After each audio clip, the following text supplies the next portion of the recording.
आज बेरुदा पंचायत खरस्वता सरकारी उच्च विद्यालय सुवर्ण जयंती से सुवर्ण जयंती रे आज एठी मु पहुंची किंतु एते सुंदर परिवेश माने एते सुंदर संपर्क भल पाइबा स्नेह माने कथारे भी वर्णना करी हबो नाही। तेनु ए अंचल एक नियरा अंचल तेणु एठी प्रत्येक घरे चाषी भाई समस्ते एठी तेणु समस्त पिला ए स्कूल ले पाठ पढ़ती।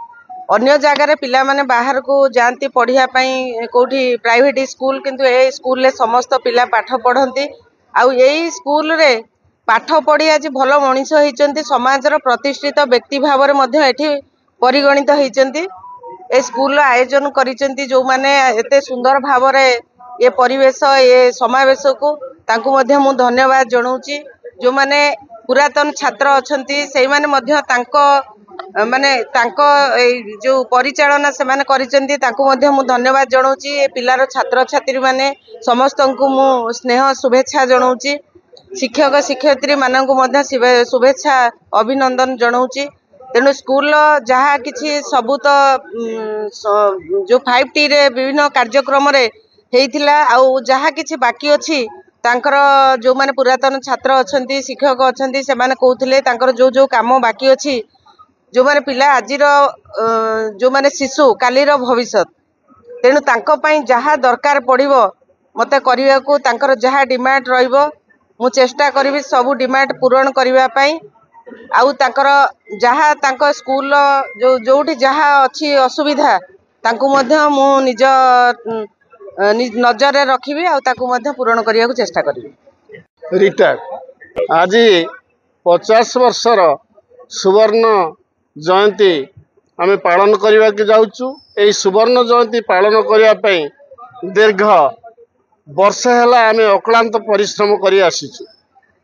से अक्लांत परिश्रम जे प्रत्येक गाँ को आमे जाइचु जो माने कि से गाँ मान गाँव पिला माने यही विद्यालय बर्तमान पाठ पढ़ुचंती पूर्वर पढ़ुले। आमे प्रथम पर्यायर ग्राम रे गोटे गोटे बैठक करिचु ग्राम्य बैठक आमे करिचु करिकी सेथुरु आमे प्रत्येक से ग्रामर प्रत्येक बैच रो जने जने कोऑर्डिनेटर आमे नैथिलु। आज्ञा दीर्घ दिन पर समस्त सहपाठी आम सहित भेट हवा सहित परस्पर मध्य स्नेहर आदान प्रदान आउ परिचय प्रदान ताकू आमे भल भाव पाई परिछु। आज खरस्वता सरकारी उच्च विद्यालय 50 प्रतिपूर्ति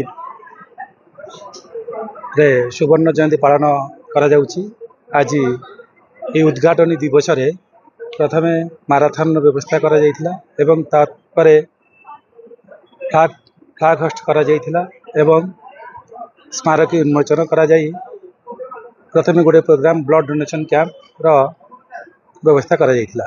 जे मुख्य अतिथि भावे प्रथमे आसीथिले हमर प्राक्तन विधायक एवं मंत्री श्रीयुक्त प्रणम प्रकाश दास महोदय सुजाता साहू महोदय आसथिले एवं अन्यान्य अतिथिगण थिले।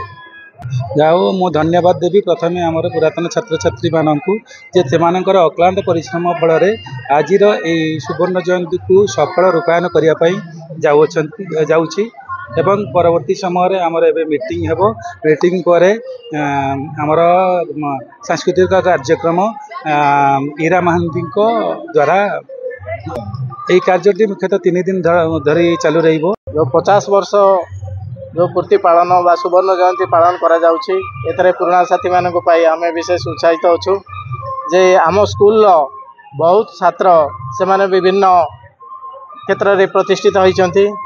आउ आमे जो गुरुजी मानकर विद्यादान एवं तांकर आशीर्वाद बल रे आज आमे जो समाज जो विभिन्न परिचय पाइछु तांकर प्रेरणा तांकर स्नेह तांकर श्रद्धा जे आमर सबुदिन मन रहिबो।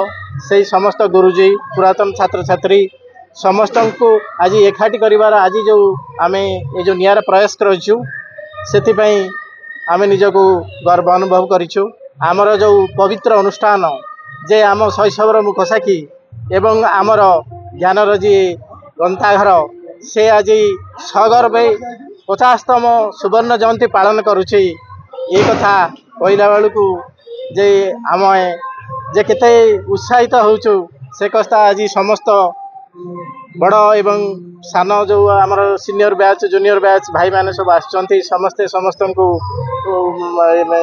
भाव विनिमय करुचंती से आमे निजको गर्व अनुभव करुछु।